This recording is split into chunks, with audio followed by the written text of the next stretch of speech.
Long back ಭ್ರೂಣ ಹತ್ಯೆ ಹೋಲಿಕೆ ಮಾಡ್ತಾ ಇದ್ದಾರೆ ಸರ್.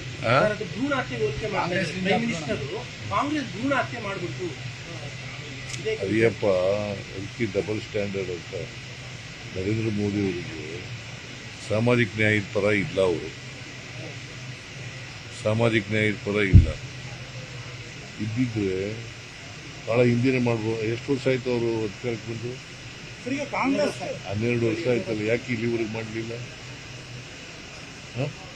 ಕಾಂಗ್ರೆಸ್ ಡಿಮಾಂಡ್ 23 ಪ್ರಕಾರನೇ ಮಹಿಳಾ ಮೀಸಲಾತಿ ಕೊಡಬೇಕು ಅಂತ ಹೊಸ ಸೆನ್ಸಸ್ ಮೀಸಲಾತಿ ನಮಗೆ ಈಗ ಜಾರಿ ಮಾಡಕ್ಕೆ ತೊಂದರೆ ಏನಿಲ್ಲ.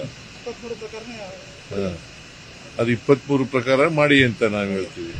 ಡಿಲಿಮಿಟೇಷನ್ ಮಾತ್ರ ಹೊಸ ಸೆನ್ಸಸ್ ಡಿಲಿಮಿಟೇಷನ್ ಮಾತ್ರ ಸೆನ್ಸಸ್ ಆದ್ಮೇಲೆ ಮಾಡಿ ಅಂತ. ಏನ್ ಮಾಡ್ತಾರೆ ಸರ್, ಎರಡು ಮಿಸ್ ಅಪ್ ಮಾಡ್ಕೊಂಡು ಈಗ ನೋಡಿ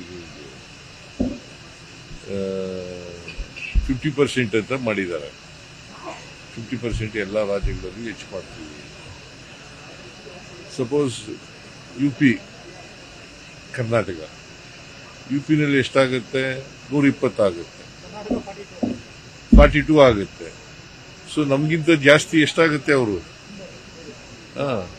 ಅದಕ್ಕೆ ಸೆನ್ಸಸ್ ಮಾಡಿ ಅದನ್ನ ಸರಿಯಾದ ರೀತಿಯಲ್ಲಿ ಮಾಡಬೇಕು.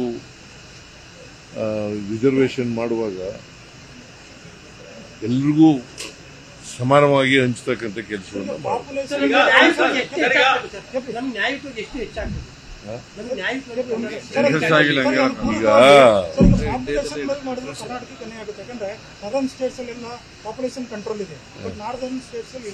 ಯಾಕೆ ನಾವು ಮಾಡ್ತಾ ಇದೀವಿ ಅಂತ. ಪಾಪ್ಯುಲೇಷನ್ ಕಂಟ್ರೋಲ್ ಇದೆಯಲ್ಲ, ಅದನ್ನ ಸದರ್ನ್ ಸ್ಟೇಟ್ಸ್ ನಲ್ಲಿ ಚೆನ್ನಾಗಿ ಮಾಡಿದೆ. UPನಲ್ಲಿ ಉತ್ತರ ಕರ್ನಾಟಕದ ಉತ್ತರ ಭಾರತದವರು ಮಾಡಲಿಲ್ಲ. ಸೊ ಈಗ ಅವ್ರ ಜನಸಂಖ್ಯೆ ಜಾಸ್ತಿ ಆಗಿದೆ.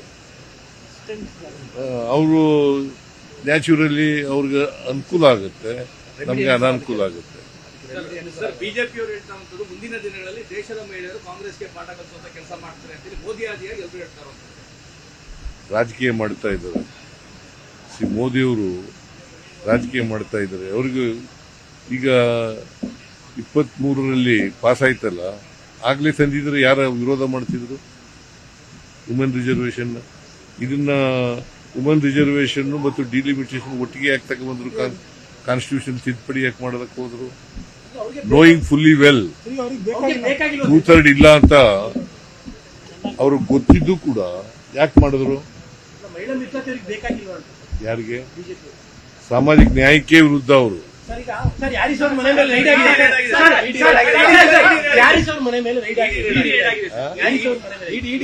ಗೊತ್ತಿಲ್ಲ ನನಗೆ. ನಿರ್ಭೀತ, ನಿಷ್ಪಕ್ಷಪಾತ, ವಿಶ್ವಾಸಾರ್ಹ ಸುದ್ದಿಗಳಿಗೆ ಮತ್ತೊಂದು ಹೆಸರಾಗಿರುವ ನ್ಯೂಸ್ 18 ಕನ್ನಡ ಈಗ ಆಪ್ನಲ್ಲೂ ಲಭ್ಯವಿದೆ.